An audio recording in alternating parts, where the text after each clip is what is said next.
আমার দাদার ৫ বছর হলো বিয়ে হয়েছে, কিন্তু তাদের আজও কোনো সন্তান হচ্ছে না।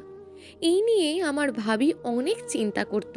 ইদানিং লক্ষ্য করছিলাম আমার দাদা আর ভাবির মধ্যে সম্পর্কটাও ঠিক যাচ্ছে না। কিছু না কিছু কারণেই তাদের মধ্যে অশান্তি লেগেই থাকছে। ভাবির সাথে আমার সম্পর্ক ছিল অনেক ভালো। সে আমাকে সমস্ত কিছুই শেয়ার করত। তার দুঃখ ও কষ্ট সব কিছু খুলে বলতো আমার কাছে।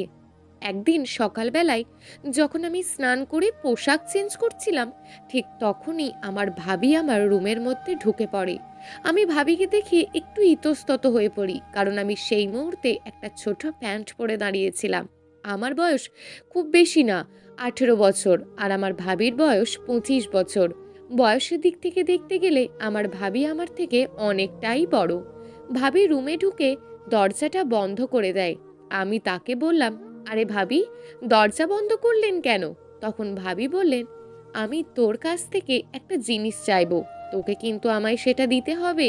ভাবির সরল প্রশ্ন শুনে আমি বললাম, হ্যাঁ ভাবি, বলো না, তুমি আমার কাছ থেকে কি চাও?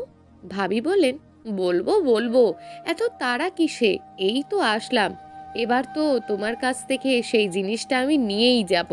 এই বলে তিনি আমার কাছে এসে ধীরে ধীরে এগোতে লাগলেন। আমি ভয় খেয়ে থতমত হয়ে বললাম, ভাবি, কি চাই তোমার? তখন ভাবি বললেন, তার আগে বলো, যেটা চাইবো সেটা কিন্তু কাউকে বলা যাবে না। আচ্ছা ঠিক আছে। এবার ভাবি তার কাপড় খুঁড়তে শুরু করলো। আমি সাথে সাথে বললাম, ভাবি, এটা কি করছেন? আমার কাছে এসে আপনি তো কিছু চাইবেন বললেন, তার জন্য কাপড় কেন খুলছেন? আরে বাহ, কাপড় না খুললে কিভাবে সেটা দিবি? ভাবি, আপনি আসলে কি চাইছেন বলুন তো? আমি চাচ্ছি তুই আমাকে এমন কিছু দিবি যাতে আমি মা হতে পারি। ভাবির কথা শুনে আমার পায়ের তলা থেকে মাটি সরে গেল। আমি ভাবিকে অনেকটাই ভালোবাসতাম, কিন্তু তাই বলে তার সাথে এরকম কিছু খারাপ কাজ করব, এরকম মানসিকতা আমার কোনোদিনই ছিল না। আমি বললাম, ভাবি, এটা কখনোই হতে পারে না। আমি ওরকম ছেলে না ভাবি, আপনি ভালো করেই জানেন। আর এটা আমি আপনার কাছ থেকে আশা করিনি। আমি আপনাকে অনেকটাই ভালোবাসি, কিন্তু এভাবে না, একটা বোনের মতন করে ভালোবাসি আপনাকে। তখন ভাবি বললেন, আমি এত কথা শুনতে চাই না, তোকে যেটা চাইলাম তুই সেটা আমায় দিবি কি না বল। না ভাবি, আমি এটা কখনোই করতে পারবো না, মরে গেলেও না। রাফি, যেটা চাইছি দে, না হলে খুব খারাপ হবে। ভাবি, আপনি যাই বলুন না কেন, আমি এরকম কাজ কখনোই করতে পারবো না আপনার সাথে, কারণ ভাইয়া আমাকে অনেক বিশ্বাস করে আর আমি তার বিশ্বাসটা কখনোই ভাঙতে পারবো না। কিন্তু আমার কথা শুনে ভাবি বললেন, তুই ভালো করেই জানিস আমি কি করতে পারি। তুই যদি রাজি না হোস, তাহলে এই বাড়ি থেকে তোকে চিরদিনের মতন বের করে দেওয়ার ক্ষমতা কিন্তু আছে আমার। আরে বোঝার চেষ্টা কর, এতে দুজনেরই ভালো, এতে আমার সংসারটাও বেঁচে যাবে আর তুইও মজা পাবি। তুই যখন চাইবি আমার কাছে আসতে পারবি, আমি বাধা দেব না। আমি ভাবিকে বললাম, ভাইয়া আপনাকে কত ভালোবাসে, আর আপনি শেষে কিনা ভাইয়ার সাথে ধোঁকাবাজি করতে চাইছেন? ছি, আপনার এই কথাগুলো বলতে লজ্জা করছে না? ভাবি বলল, আমার একটা বাচ্চা খুবই প্রয়োজন, আর তোর ভাইয়া সেটা আমায় দিতে পারছে না। তুই আমায় দে না একটা বাচ্চা। আমি ভাবির কথায় পাত্তা না দিয়ে সেখান থেকে চলে যাই, আর মনে মনে ভাবতে থাকি, হঠাৎ করে ভাবির কি হলো যে সে আমাকে এরকম বাজে মন্তব্য দিল। আমি ভাই ভাবিদের অনেক সম্মান দিই, কিন্তু আজ যা ঘটলো, আমি নিজেকে এখনো বিশ্বাস করাতে পারছি না। আমিও একটা মেয়েকে খুব ভালোবাসি, তাই আমি জানি ভালোবাসা টিকিয়ে রাখা কতটা কঠিন, তাই মেয়েদের খুব সম্মান করে চলি। আমি মায়েশা নামক একটা মেয়েকে অনেক ভালোবাসি, সেও আমাকে প্রচণ্ড ভালোবাসে। আমি জানি ভাবির এই চাওয়াটার কারণ কি। ভাবির বিয়ে হয়েছে 5 বছর, এখনো তার কোনো বাচ্চা কাচ্চা হয়নি।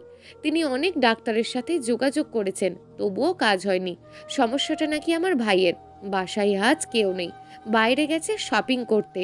এখন বুঝলাম ভাবি আমাকে কেন যেতে দিল না। আমি আর সহ্য করতে পারছি না। কিছুক্ষণ আগে ঘটে যাওয়া ঘটনাটা আমাকে দারুণভাবে আঘাত করেছে, কিন্তু এই ঘটনাটা এত বড়ভাবে গড়াবে তা আমি বুঝতে পারিনি। বিকেলের দিকে সবাই একসাথে বাড়ির বাইরে বসে গল্প করছে। আমিও তাদের সাথে বসে আড্ডা দিচ্ছি মনটা ভালো করার জন্য। ঠিক এমন সময় ভাবি কাঁদতে কাঁদতে এসে সবার সামনে কিছু ছেঁড়া জামা কাপড় বের করে বলল, আমি নাকি তাকে ধর্ষণ করার চেষ্টা করেছি এবং কুপ্রস্তাব দিয়েছি। আমি তো অবাকের চরম সীমায় পৌঁছে গেলাম। আরে, আমি এসব কখন করলাম? আমার কোনো কথাই না শুনেই সবাই ভাবির কথাই শুনতে লাগলো এবং তার কথা বিশ্বাস করে নিল। আমি বারবার বলছিলাম, এসব মিথ্যে, এসব মিথ্যে, কিন্তু কেউ আর আমার কথা বিশ্বাস করলো না। আর বিশ্বাস করবেই বা কেন? ভাবির সাথে যে আমার মধুর সম্পর্ক ছিল, ভাবি যে আমায় অনেক ভালোবাসতো, তা এই বাড়ির সবাই জানতো। আর সেই প্রিয় মানুষটা যদি এভাবে অভিযোগ করে, তবে কে না বিশ্বাস করবে? আমি হাজারো বার বললাম আমি এসব করিনি। ভাবি নিজেই আমায় খারাপ মন্তব্য করেছিল। আমি ভয়ে সব সত্যি কথাও বলে দিলাম, কিন্তু তাও কেউ আমার কোনো কথাই বিশ্বাস করলো না। তারপর বাবা এসে আমায় চড় মারলেন। আমার মুখ দিয়ে আর কোনো কথা বের হচ্ছিল না। আব্বু বললেন, আজ থেকে তুই আমার ছেলে না, এই মুহূর্তে আমার বাড়ি থেকে বের হয়ে যা। আমি ভাবতে পারিনি আব্বু এরকম একটা কথা বলবে। মুখ দিয়ে কথা বের না হওয়া সত্ত্বেও বললাম, বাবা, আমি এসব করিনি। কে তোর বাবা? আমি আর তোর বাবা নই। আমাকে আর বাবা বলে ডাকবি না।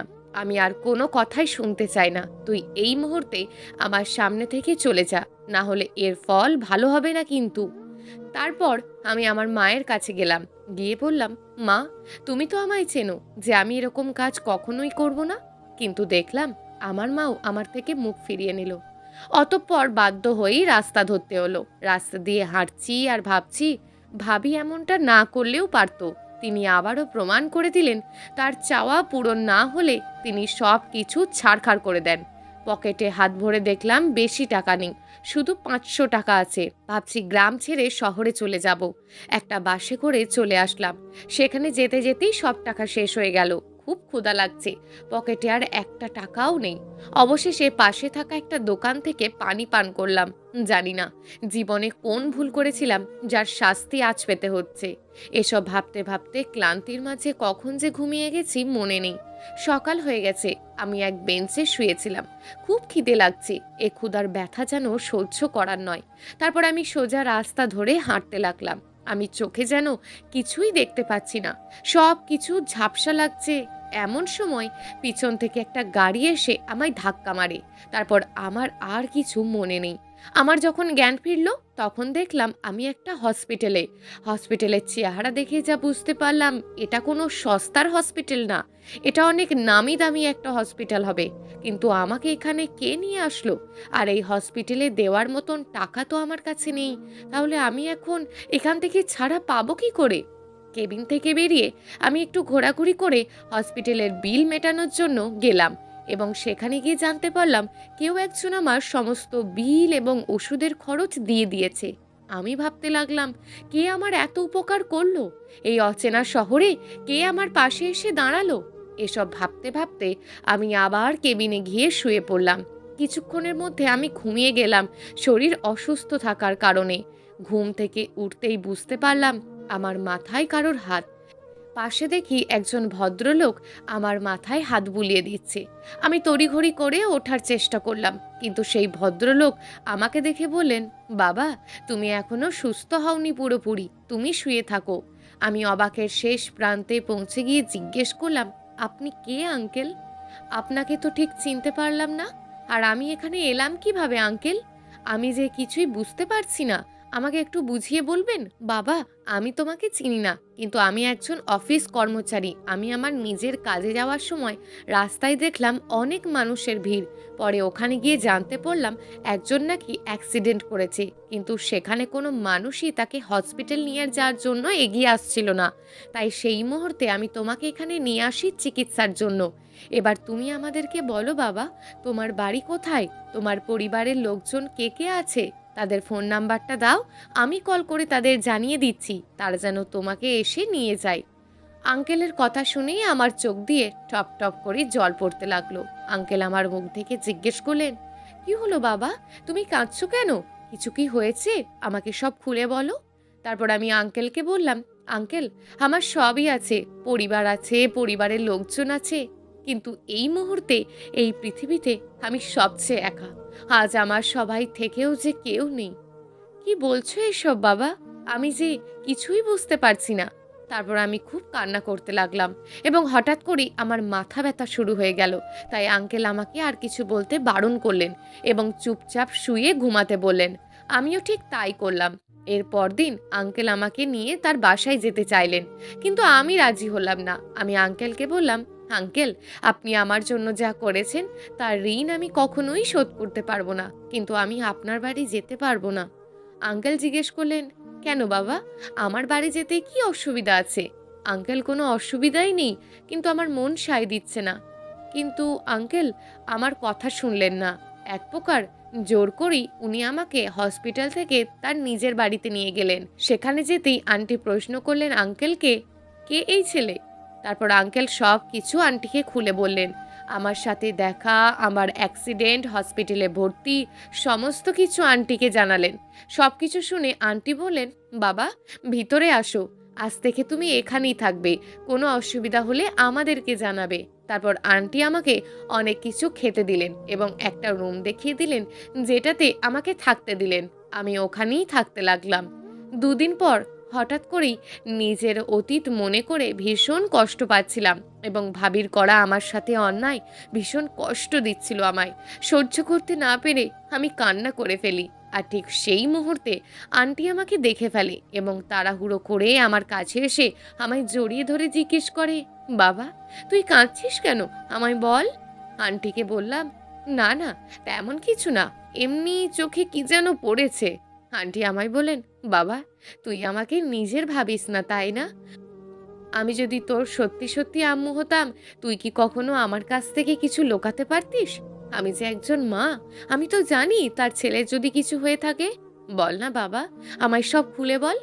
ঠিক সেই মুহূর্তে সেখানে আঙ্কেল উপস্থিত হয় এবং ওনারা আমার মাথায় হাত বুলিয়ে দুজনেই আমাকে সবকিছু বলার জন্য অনেক জোর করেন এবং শেষমেশ আমি আন্টিকে জড়িয়ে ধরে কাঁদতে কাঁদতে আমার সাথে করা অন্যায় এবং আমার খুব কষ্টকর অতীত সব কিছুই আমি তাদের বলে দিই। সব কিছু শুনে আন্টিও আমাকে জড়িয়ে ধরে কাঁদতে লাগলেন এবং বললেন, আজ থেকে আর কোনোদিন এটা বলবি না যে তোর মা বাবা নেই। আজ থেকে আমরাই তোর মা বাবা। এই পৃথিবীতে তোর কেউ থাকুক বা না থাকুক, আমরা দুজন সব সময় তোর পাশে থাকবো। আজ থেকে তুই আমাদের ছেলে। আমাদের নিজেদের কোনো ছেলে নেই। আজ থেকে তুই আমাদের সব। তোকে ঘিরেই আমরা বেঁচে থাকবো। আমিও আঙ্কেল ও আন্টিকে জড়িয়ে ধরলাম। তারপর শুরু হলো আমার জীবনের এক নতুন অধ্যায়। আমাকে আঙ্কেল ও আন্টি একটা ভালো কলেজে ভর্তি করিয়ে দিলেন এবং আমিও ভালোভাবে পড়াশোনা করতে লাগলাম। কিন্তু দিন শেষে সব কিছুতে খুশি হলেও আমি আমার পরিবারকে খুব মিস করতাম। রক্তের সম্পর্ককে কখনো কি ভোলা যায়? তবুও আমি চেষ্টা করতে লাগলাম সমস্ত অতীতকে পিছনে ফেলে এগিয়ে যাওয়ার। ইতিমধ্যে আমি আঙ্কেল ও আন্টিকে মা ও আব্বু বলে ডাকতে শুরু করেছি, কেননা ওনারা আমাকে নিজের ছেলেই মনে করেন। ধীরে ধীরে আমি কলেজ পাশ করি, অনেক ভালো রেজাল্টও আসে আমার। আমি মেডিকেলে চান্সও পেয়ে যাই।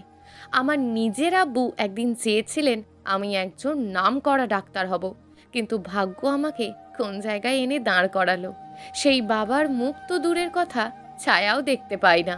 অবশেষে আমি মেডিকেল পড়তে দেশের বাইরে চলে গেলাম। কেটে যায় 3টে বছর। হ্যাঁ, আজ আমি একজন সাকসেসফুল ডক্টর। দেশের বাইরে থেকে আজ আমি নিজের দেশের মাটিতে ফিরে যাব। সেই সময় আগত। বিদেশে অনেক নামি দামি নার্সিং হোম, হসপিটালে ডাক্তারের সুযোগ পেয়েছিলাম, কিন্তু আমি করিনি, কারণ দুটো মানুষ আমার জন্য অধীর আগ্রহে অপেক্ষায় আছে। তারা আর কেউ নন, আমার আঙ্কেল ও আন্টি, ওরফে আমার বাবা মা। তারা চান আমি নিজের দেশের মানুষের সেবা করি, আর আমিও তাই চাই। আজ আমি দেশে ফিরব। হ্যাঁ, আমার জন্মভূমিতে। সন্ধ্যা 6টা নাগাদ পৌঁছলাম আমার সেই বাড়িতে, যেটা আমায় এতদিন বট গাছের ছায়ার মতন আগলে রেখেছে। বাড়িতে কলিং বেল বাজাতেই মা এসে দরজা খুলে দিলেন। আমাকে দেখে তিনি চমকে উঠলেন, সাথে সাথে 2 হাত দিয়ে জড়িয়ে ধরলেন। বাড়ির ভিতরে ঢুকতেই বাবার সাথে দেখা হলো। বাবাকে সালাম জানিয়ে জড়িয়ে ধরলাম। তারপর বাবা বললেন, একটু ফ্রেশ হয়ে খেয়ে নে, তারপর রেস্ট নিস। আমি ঠিক আছে বলে ফ্রেশ হতে চলে গেলাম। ওদিকে আমার মা আমার সব পছন্দের রান্না করেছে, টেবিল জুড়ে শুধু আমার পছন্দের খাবার সাজানো।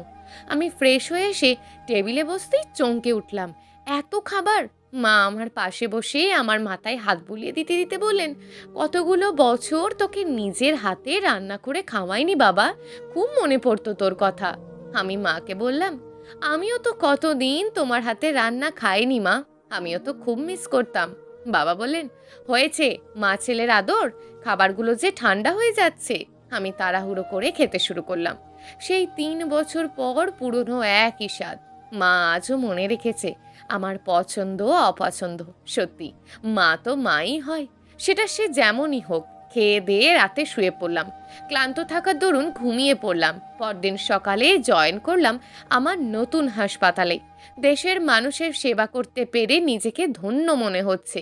আরেকটি কাজ আমি করেছি, যা আমার সাথে হয়েছে তা আমি চেষ্টা করেছি আর কারোর সাথে না হোক। একটা সময় আমি পাগলের মতন কাজ খুঁজেছি, কেউ দেয়নি। আজ তাই নিজের পায়ে দাঁড়িয়ে আমি অনেক রাস্তার মানুষদের কাজ দিয়েছি আমার হাসপাতালে। তাদের একটা কর্মসংস্থান জোগাড় করে দেওয়ার চেষ্টা করেছি। এভাবেই কেটে যায় 6টি মাস। বাইরে প্রচণ্ড বৃষ্টি হচ্ছে। আমি বিছানায় গা এলিয়ে দিয়ে তা দেখছি। হঠাৎ পাশে থাকা ফোনটি বেজে উঠল। আমি রিসিভ করতেই আমার হাসপাতালের স্টাফ বলে উঠলেন, স্যার, তাড়াতাড়ি আসুন, একটি পেশেন্টের অবস্থা খুবই খারাপ, তাকে এইমাত্র অ্যাডমিট করা হয়েছে, আপনি তাড়াতাড়ি আসুন স্যার। ও গড! যতক্ষণ না পর্যন্ত আমি পৌঁছাচ্ছি তুমি ওই পেশেন্টকে দেখে রেখো, আমি এখনই আসছি। ফোন রেখে ঝটপট রেডি হয়ে বেরিয়ে পড়লাম হাসপাতালের উদ্দেশ্যে। গিয়ে নার্সকে জিজ্ঞেস করলাম, কি ব্যাপার, কি হয়েছে পেশেন্টের? নার্স বলল, স্যার, পেশেন্টের অ্যাক্সিডেন্ট হয়েছে, গুরুতর জখম হয়েছে, তাকে ইতিমধ্যে আমরা অক্সিজেন দেওয়ার ব্যবস্থা করেছি, মাথা ফেটে প্রচণ্ড রক্তক্ষয় হয়েছে, আপনি একবার চলুন স্যার। নার্সের সাথে তাড়াহুড়ো করে সেই কেবিনে গেলাম। গিয়ে পেশেন্টকে দেখতেই আমি অবাকের চরম সীমায় পৌঁছে যাই, কারণ সেই পেশেন্টটি আর কেউ নয়, আমার সেই আপন ভাবি। তাকে দেখি আমার বুকের ভিতরটা কেমন করে উঠল। তাড়াতাড়ি তার কাছে গিয়ে বললাম, এ কি ভাবি, আপনার অবস্থায় এরকম কিভাবে হলো? স্যার, উনি এখন কথা বলার মতন অবস্থায় নেই। আমি তাড়াতাড়ি ভাবিকে চেক আপ করতে লাগলাম এবং নার্সকে বললাম ওটি রেডি করতে, এখন ওটিই লাগবে। মাথায় জোরে আঘাত পাওয়ার ফলে অনেক রক্ত বেরিয়েছে, তাই এক্ষুনি ব্লাডের ব্যবস্থা করো। নার্সকে ওটি রেডি করতে বলে আমি পেশেন্টের বাড়ির লোকের সাথে দেখা করতে আসলাম। এসেই দূর থেকে দেখতে পেলাম সেই চিরপরিচিত মুখগুলি। আমার বাবা, ভাইয়া, মা সকলেই চিন্তিত মুখ নিয়ে দাঁড়িয়ে আছে। আমি তাদের সামনে গিয়ে উপস্থিত হলে তারা আমাকে দেখে অবাক হয়ে যায়। হওয়ারই কথা, তারা কেউই আমাকে এখানে আশা করেননি। তারা আমাকে দেখে সবাই দৌড়ে এলেন। ভাইয়া বললেন, এ কি, তুই এখানে? বাবা বললেন, তুই এখানে কি করছিস?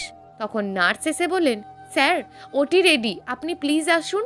এই কথাটি শুনে আমার বাড়ির লোক আকাশ থেকে পড়লেন। যে ছেলেকে তারা বদনাম দিয়ে বাড়ি থেকে বের করে দিয়েছিলেন, সেই ছেলে আজ সেই ভাবির প্রাণ বাঁচাবে। আমি আর কথা না বাড়িয়ে ওটিতে ঢুকলাম। 2 ঘন্টা পর ওটি থেকে বেরিয়ে আসতেই আমার বাড়ির লোক দৌড়ে আমার কাছে এলেন। আমায় জিজ্ঞেস করলেন অপারেশন সম্পর্কে, ভাবি কেমন আছে এই সব। আমি তাদের বললাম, ভয়ের কোনো কারণ নেই, তবে পেশেন্টকে কিছুদিন আইসিইউতে রাখা হবে। এটা বলেই আমি চলে যাব, ঠিক সেই সময় আমার ভাইয়া আমায় পিছন থেকে ডাকলেন। আমি ঘুরে দাঁড়াতেই তিনি আমার সামনে এসে বললেন, ধন্যবাদ। আমি উত্তর না দিয়ে বেরিয়ে গেলাম। রাত প্রায় 9:30। আমি শুয়ে আছি আর ভাবছি সেই পুরনো স্মৃতি।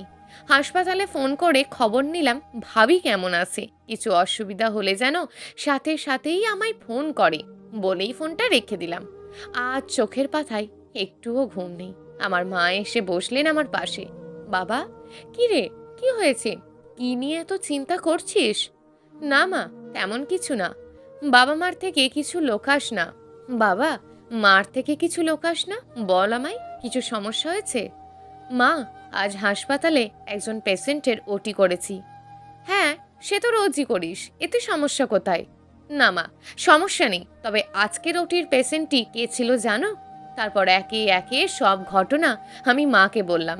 মা জিজ্ঞেস করলেন, ওনাদের সাথে কথা বলেছিস? হ্যাঁ মা, তবে সেরকম না। আচ্ছা শোন, ওনাদের কোনো অসুবিধা হলে তুই এই বাড়িতে নিয়ে আসবি।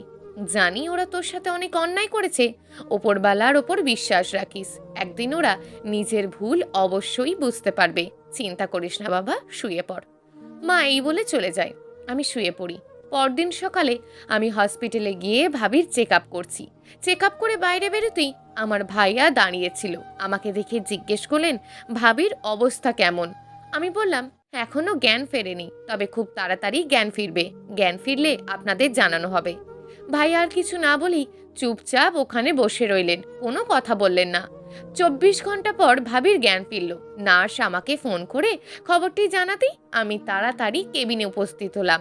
ভাবির জ্ঞান ফিরতেই উনি আমাকে দেখে অবাক হলেন। আমি কোথায়? আমার কি হয়েছিল? আমি এখানে কেন? ভাবি প্রশ্ন করতে নার্স তাকে বোঝানোর চেষ্টা করে। তারপর কেবিনে আমাকে দেখে ভাবি এক প্রকার চমকে ওঠে, আমাকে জিজ্ঞেস করে, এ কি রাফি, তুই এখানে? তখন আমি বললাম, হ্যাঁ ভাবি, আমি তোমার চিকিৎসা করেছি, এখন আমি একজন শহরের নামকরা ডাক্তার। ভাবির কথা শুনে কান্নায় ভেঙে পড়লেন। তিনি কাঁদতে কাঁদতে বললেন, আমি তোর এত বড় সর্বনাশ করলাম, তবুও তুই আমার প্রাণ বাঁচালি। আমি বললাম, আপনারা আমার সাথে অন্যায় করলেও আপনারা আমার আপনজন, আপনারা না ভাবলেও আমি আপনাদের আপনই ভাবি। এটা বলে আমি কেবিন থেকে বেরিয়ে গেলাম। বাইরে যাওয়ার পর ভাইয়া বাবা বসেছিলেন। আমি তাদেরকে বললাম ভাবির জ্ঞান ফিরেছে, আপনারা একে একে গিয়ে দেখা করতে পারেন। আর কোনো কথা না বলে আমি হসপিটাল থেকে চলে আসি। পরদিন সকালে আবারও ভাবির চেক আপের জন্য হসপিটালে গেলে আমাকে বাবা দেখতেই জড়িয়ে ধরলেন এবং কান্নাকাটি শুরু করে দিলেন। কিছুক্ষণ পর মা এসে মাও আমাকে দেখে জড়িয়ে ধরে কান্নাকাটি শুরু করে দিলেন। বিষয়টি আমি এখনো বুঝে উঠতে পারিনি। আমি তাদেরকে বলতে লাগলাম যে ঠিক আছে, এসবের কোনো দরকার নেই, এখন ভাবি সুস্থ আছে, আপনারা চাইলে 2-3 দিনের মধ্যেই ওনাকে বাড়ি নিয়ে যেতে পারেন। আমার কথা শুনে ওনারা বললেন যে না বাবা, আমরা অপারেশনের জন্য কিছু বলছি না, আমরা তো নিজেদের করা অন্যায়ের জন্য অনুতপ্ত। আমি কিছুই বুঝে উঠতে পারছিলাম না। তারপরে ভাই এসে বললেন যে ভাই, আমায় ক্ষমা করে দে ভাই, আমি তোকে না বুঝে অনেক অপমান করেছি। তোর ভাবির জ্ঞান ফেরার পর উনি আমাদের কাল রাতে সমস্ত সত্য ঘটনা বলে দিয়েছেন, আমাদেরকে ক্ষমা করে দে ভাই। জানি যে অন্যায় আমরা করেছি তার কোনো ক্ষমা হয় না, তবুও প্লিজ ক্ষমা করে দে, আমরা আমাদের পাপের শাস্তি ভোগ করছি। আমি তাদের বললাম, পৃথিবীতে যা কিছু হয় সৃষ্টিকর্তার ইচ্ছাতেই হয়। আমি যদি ওই বাড়ি থেকে বেরিয়ে না আসতাম তাহলে আজ আমি এখান অবধি পৌঁছাতে পারতাম না। আমার তোমাদের ওপর কোনো অভিযোগ নেই। এই বলে আমি কেবিনে ঢুকে গেলাম ভাবির চেক আপ করার জন্য। ভাবিকে চেক আপ করতে গিয়ে ভাবি আমার 2 হাত ধরে খুব কান্নাকাটি করতে লাগলেন এবং বলতে লাগলেন, রাফি, আমায় ক্ষমা করে দে ভাই, আমি তোর সাথে অনেক অন্যায় করেছি, আজ তার পাপের শাস্তি পেলাম। আমি ভাবিকে বললাম, ভাবি, আপনার ওপর আমার কোনো রাগ নেই, কোনো অভিযোগ নেই, আপনি শুধু তাড়াতাড়ি করে সুস্থ হয়ে যান। ভাবি আমায় কাঁদতে কাঁদতে জড়িয়ে ধরলেন। ভাবি চেক আপ করে বাইরে এসে বাবা মা এবং ভাইয়া আমাকে ডাকলেন এবং জিজ্ঞেস করলেন আমার এই পর্যন্ত আসার কাহিনী কি। আমি তাদের বললাম, তোমরা যখন আমাকে অপমান করে তাড়িয়ে দিয়েছিলে তখন আমি অনেক কষ্ট পেয়েছিলাম, রাস্তায় রাস্তায় ঘুরে বেরিয়েছি, খাবার জন্য দুমুঠো খাবারও পাইনি। এত কষ্ট হয়তো ওপরওয়ালা সহ্য করতে পারেনি, তাই আমাকে আবারও পরিবার থেকে বিচ্ছিন্ন করেও একটা নতুন পরিবার দিয়েছেন। আজ আমি তাদের অনুপ্রেরণায় এবং তাদের সাহায্যে এত দূর অবধি আসতে পেরেছি। আমার জন্মদাত্রী বাবা মা যা করতে পারেনি সেটা আমার পালিত বাবা মা করে দেখিয়েছেন।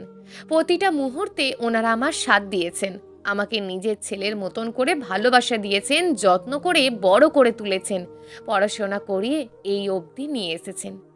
এই বলে আমি সেখান থেকে বেরিয়ে চলে আসি। বাড়িতে ফিরে ফ্রেশ হয়ে বিছানা গা এলিয়ে দিতেই আমার মা এসে জিজ্ঞেস করলেন আমার ভাবির অবস্থা কেমন। তারপর মাকে আজকের পুরো ঘটনা আমি জানাই। মা শুনে বলেন ওনাদের এই বাড়িতে নিয়ে আসার জন্য এবং ভাবি যতদিন না পুরোপুরি সুস্থ হচ্ছেন ততদিন যেন এই বাড়িতে ওনারা থাকেন। আমি শুধু মায়ের দিকে অবাক দৃষ্টিতে তাকিয়ে রইলাম। এই মানুষটি এত ভালো কিভাবে হতে পারে? ওনার ছেলের সাথে যারা এরকম অন্যায় করেছিলেন তাদেরকে উনি বাড়িতে নিয়ে আসার জন্য বলছেন। আমি মায়ের কথা কখনোই অমান্য করিনি, তাই এই কথাটিও অমান্য করতে পারলাম না। পরদিন সকালে আমার ভাবি ও আমার পরিবারের লোকজনদের এই বাড়িতে নিয়ে এলাম। আমার মা, বাবা, ভাই ও ভাবি আমার এই মা বাবার কাছে হাত জোড় করে ক্ষমা চাইলেন এবং কৃতজ্ঞতা স্বীকার করলেন আমাকে এতদিন ভালোবাসা দেওয়ার জন্য এবং যত্ন করে আগলে রাখার জন্য। আমার মা বাবা তাদের কিছু বললেন না, শুধু একটা কথাই বললেন, কোনো কিছু বিচার না করে কাউকে বাড়ি থেকে বের করে দেওয়াটা উত্তম কাজ নয়, আর নিজের ছেলের ওপর বিশ্বাস হারানো একদমই উচিত না। পূর্ণ দিক দিয়ে বিচার না করে সিদ্ধান্ত নেওয়া উচিত না। ওনাদের কথা বলার মাঝে আমি খেয়াল করলাম বাবা, মা, ভাইয়া, ভাবি ছাড়াও একজন ওখানে উপস্থিত হয়েছে, কিন্তু তার মুখটি পর্দা করা, তাই আমি তাকে চিনতে পারিনি। আমি ভাবলাম হয়তো কোনো আত্মীয় হবে, তাই আর কোনো রিয়্যাক্ট করিনি। আমার এই মা বাবার কথায় আমার নিজের মা বাবা, ভাইয়া, ভাবি অনেক লজ্জা বোধ করলেন এবং অনেক ক্ষমা চাইলেন। রাত্রিতে সবাই একসাথে খাবার দাবার শেষ করে যে যার রুমে শুতে গেলাম। এমন সময় পর্দা পড়া মেয়েটি আমার হাত ধরে ফেললেন। আমি ভয় পেয়ে তাকে জিজ্ঞেস করলাম, এ কি, আপনি কি করছেন? আমার হাত ধরছেন কেন? ছাড়ুন, কেউ দেখে ফেললে আবার আমার খারাপ ভাববে। ঠিক তখনই ওই মেয়েটি নিজের মুখের পর্দা সরিয়ে নিলেন এবং আমি তাকে দেখে অবাকের শেষ সীমানায় পৌঁছে যাই, কারণ ওই মেয়েটি আর কেউ নয়, আমার সেই পুরনো ভালোবাসা। আমি তাকে দেখা মাত্রই আমার হাত ছাড়িয়ে নিলাম। মায়েশা আমাকে দেখে কাঁদতে লাগলেন এবং কাঁদতে কাঁদতে বললেন, রাফি, আমাকে ক্ষমা করে দাও। তখন আমার অন্তত তোমাকে বিশ্বাস করা উচিত ছিল, কারণ তোমার তখন সব থেকে কাছের মানুষ ছিলাম আমি। আমি বললাম, যখন ভাগ্য সাথ দেয় না তখন কাউকেই আর কাছে পাওয়া যায় না। আমার তোমাদের কারোর প্রতি আর কোনো অভিযোগ বা রাগ নেই। অনেক রাত হয়েছে, শুয়ে পড়ো। এই বলে আমি ঘরটা লাগিয়ে দিয়ে শুয়ে পড়লাম, কিন্তু দু চোখের পাতায় কোনো রকম ঘুম আসছিল না। বারবার মনে পড়ছিল মাইশার সাথে কাটানো মুহূর্তগুলো। হ্যাঁ, আজও আমি মাইসাকেই ভালোবাসি, কারণ ওকে ছাড়া আমি এতদিন কোনো মেয়ের সাথে অ্যাটাচড হতে পারিনি।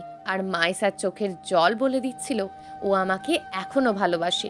তা না হলে এতদিন পরও সে বিয়ে না করে কেন আছে? রাত ঠিক 12:30। আমি মায়ের সাথে দেখা করার জন্য ওর রুমে উঁকি দিতেই দেখি মায়েশা জেগে আছে এবং আমাকে দেখে ফেলে। মায়েশা আমার হাত ধরে ভিতরে নিয়ে যায় এবং বলে, ভালোই যদি না বাসো তাহলে এত রাতে কেন এসেছো আমাকে দেখতে?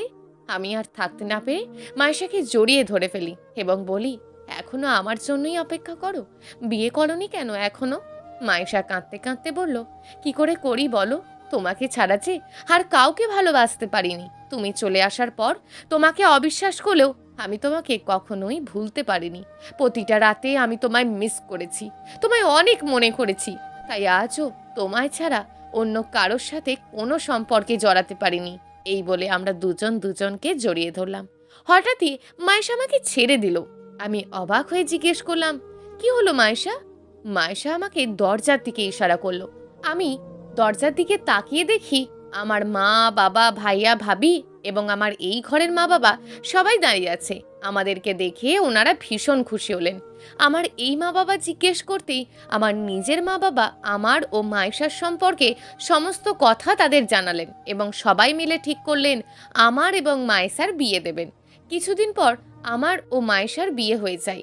আমার ভাইয়া ভাবি বলেন, রাফি, ওই বাড়িতে ফিরে চলো, কিন্তু আমি রাজি হই না, কারণ আমি ছাড়া আমার এই মা বাবার আর কোনো সন্তান নেই।